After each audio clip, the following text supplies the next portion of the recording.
Bibliophiles of the internet, my name is Adri, and today I'm here to recommend some books based off a few of my favorite TikToks. I take absolutely no credit for this idea. I saw it on Alex's channel, Pucks and Paperbacks, and he was in turn inspired by Ali from Hard Book Hoarder. Their videos will be linked down below. Obviously, they're more infinitely creative than I am, so definitely check them out. So I'm going to attempt to match the energies of these TikToks with characters that have a similar energy or books that have a similar energy, and all the TikTok users I share in this video will be included down below as well. I think you'll get the gist as we get into it, so let's just get started. Okay, so like, this is the tea, and this is the tea. Okay, first of all, I love trans TikTok. I love trans TikTok, and this video is truly peak in my opinion. But the first book that popped into my mind after seeing this TikTok was Felix Ever After by Casing Calendar. Obviously, Felix is an Own Voices queer trans YA story about a young black artist named Felix Love who's outed at his art school and being harassed online, and he decides to try and find love while also exacting his revenge. So Felix came to mind for this TikTok because I want to say it's one of the only YA books I've ever read that has a character actually undergoing gender-affirming hormone therapy. And there's actually a scene in the story where Felix goes to a clinic to get his testosterone shot done, which is badass. It's a story that takes a very honest look at medical transition, especially for minors. It openly discusses needing parental consent, having to do all this paperwork, and jump through all these loopholes and hoops. But that one scene where you actually get to see Felix getting his shot is underscored by such a feeling of euphoria, and in my opinion, that feeling is a huge part of the trans experience.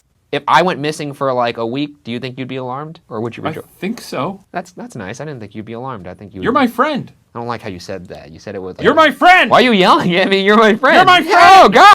This TikTok is a gimme, honestly, and it's just an excuse for me to once again bring up Cemetery Boys by Aiden Thomas. The aggressive love and absolute disaster energy this TikTok exudes is precisely the energy of Cemetery Boys, I promise. Quick and dirty synopsis, Cemetery Boys is an Own Voices queer Latinx paranormal romance about a young trans brujo named Yadriel who wants to prove his brujo magic to his traditional family, and he accidentally summons an extremely annoying, extremely charming ghost named Julian Diaz. This TikTok matches Cemetery Boys so perfectly because first of all, the timeline of missing for about a week is pretty spot on, and that's actually something Julian is dealing with in the story, this fear about how he's dead and now everyone he loves thinks he's missing and he has no way of telling them where he went. And then the second person in the TikTok quickly escalating from, well, I guess I would miss you, to you're my friend, is absolutely the dynamic between Julian and Yadriel, and I will hear no other arguments at this time. Because at first Yadriel's like, I just want to take my math test, I can't wait to get rid of this clown. But then they're so irrevocably in love and inseparable by the end of the book. That's enough of that. You know I recommend Cemetery Boys at this point. So I just wanted to answer this question that's been going on for a little while.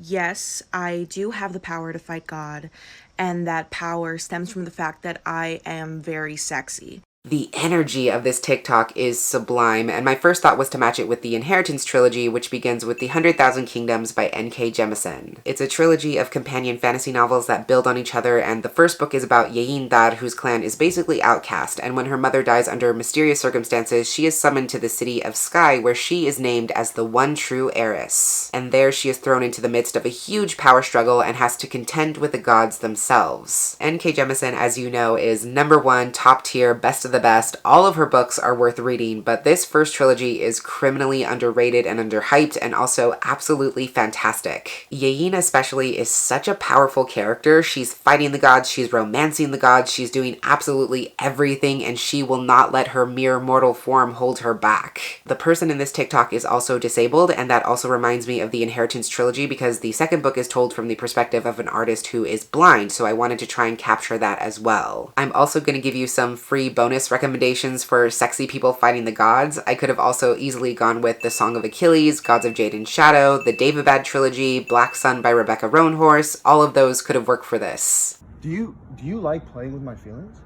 I'm not Are you a player? I'm not playing with Do you play? I don't. 재밌어? 재밌냐? Why are you talking like that? You think you're in a K-drama? Pack it up, Nanjiko. I cannot tell you how many times I've watched this TikTok, and that music transition from Descendants of the Sun gets me every fucking time. But this TikTok is a clear match for I Believe in a Thing Called Love by Maureen Gu. This is an Own Voices YA contemporary romance about a Korean American girl named Desi who's extremely accomplished academically, but she's kind of a walking disaster when it comes to making friends and finding love. When she wants to impress the new super hot guy in her class, she decides to win his heart by following a detailed list of K-drama tropes. I cannot say enough good things about this book. If you like romance, if you like K-dramas, you have to read this book. The way Desi breaks down the traditional K-drama arc is almost a science, and it's so funny to see her try all these absolutely wild things and have them actually work. It's funny, it's heartwarming, Des has a really sweet relationship with her father as well, and overall, it's a really fantastic romance.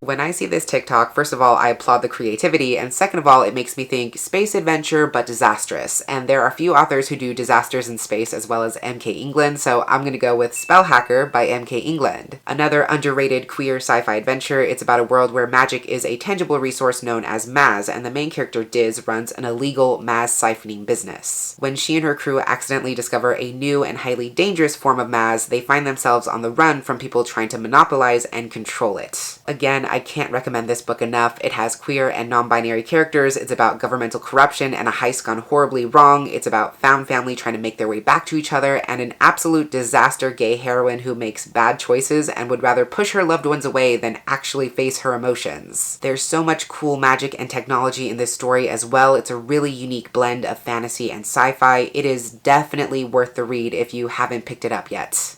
I'll tell you exactly what my type is. It's women with swords. It's your type too. Don't even lie to me. No matter what your sexuality is, when a girl shows up with a blade, yo! First of all, yes. Second of all, this one's easy because I'm gonna go with The Privilege of the Sword by Ellen Kushner. If you're looking for a queer historical fantasy of manners that has a queer sword-wielding heroine, look no further. This book is for you. It's an Own Voices queer fantasy story about Catherine, who is raised to be an upstanding young lady, but then she goes to live with her queer uncle who decides that it'd be better for her to learn swordplay than to put herself on the marriage market. This is actually a companion/sequel to Swords Point, but it can also be read as a standalone, I think.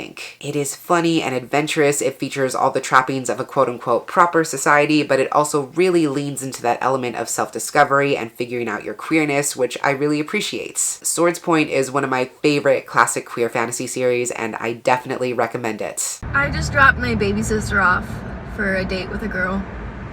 Yes, I cried. Oh my god, I spied some lesbians! Go lesbians, go! Go lesbians, go! I desperately need Go Lesbians Go to be a TikTok sound. It's fantastic. This was another easy pick because I wanted to match it with a book that has a lesbian main character, and for that I chose The Henna Wars by Adiba Jaigirdar. It's another Own Voices queer YA contemporary story that has everything going on for it. It's about Nishat, who is a Bengali Muslim and a lesbian, and her life gets more complicated when her ex-friend and childhood crush Flavia comes back into her life. As if that wasn't bad enough, their school is hosting a competition where students have to create and run their own small businesses. Nishat sets out to run a henna booth and is both confused and hurt when she learns that Flavia, who does not share her cultural background, seems to have had the same exact idea. It's such a great story that brilliantly tackles first love, being a queer person of color, how faith intersects with identity, how cultural appropriation harms marginalized communities, and how the people who love us the most can also hurt us the most. At its heart, it's a very hopeful story that takes a hard look at reconciliation and holding people to account while also finding power in your authenticity and in your own unique experience. I love the Henna Wars so much, and I cannot wait for Adiba's next book. More bonus recommendations for thriving lesbians would be Cantoras, The Lady's Guide to Celestial Mechanics, Something to Talk About, Ash, Last Night at the Telegraph Club, Anything by Sarah Waters, Juliet Takes a Breath, Tell Me How You Really Feel. There are so many to choose from, so go lesbians. We are, in fact, just two bros who hang out and such, and that's all. We're just two tall best friends who sometimes kiss, but no homo, bro. No, he's wearing socks. He's wearing socks. No homo. He's wearing socks. It's not gay. This last TikTok exudes such strong fake dating energy. Just two disaster queers so deep in the game, so deep in the ruse that they don't even recognize their own feelings anymore, and everyone but them knows that they're in a relationship. That is the energy, I think. The book that reminds me of this almost exactly is a little bit cheating because it won't be out until February, but that's never stopped me before, and it may actually be out by the time you see this, so that is Winter's Orbit by Everina Maxwell. This is an incredibly queer space opera starring two disaster gays. It's pitched as Red, White, and Royal Blue meets Ancillary Justice, which is basically shorthand for queer royalty fake dating in space, and that's exactly what it is. It's about this galactic empire that's bound together by treaties and alliances, and one of those political alliances is threatened when one of the representatives passes away, and then the empire is scrambling to forge a new marriage alliance, resulting in the fraught marriage between Prince Kiem and Count Jainan. Kiem and Jainan are so delightfully obtuse when it comes to understanding their relationship. They don't know what's going on, they're often having two completely different conversations at once and misreading each other and just being totally lost. They're hopelessly attracted to each other, but they have no idea what to do with those feelings. They're so off base that when they kissed at their wedding ceremony and they both felt something, they convinced themselves that it was a business kiss. What, pray tell, is a business kiss? The yearning, the glances, the brief touches, it's off the charts ridiculous. They're trying to pass off their marriage as real and viable to the public, but they can barely convince themselves what they're feeling, and they have no idea what's going on. It's fantastic. So those are all the TikTok book recommendations I had for you at the moment. I actually saved a lot more than this and had a lot more ideas, so if you want to see more, let me know. And if you have any more book recs based on these TikToks, I'd love to hear about them in the comments. But that's everything I had to recommend today. Until next time, educate yourself, be kind to yourself, take care of yourself, and I'll catch you on the flip side of the page.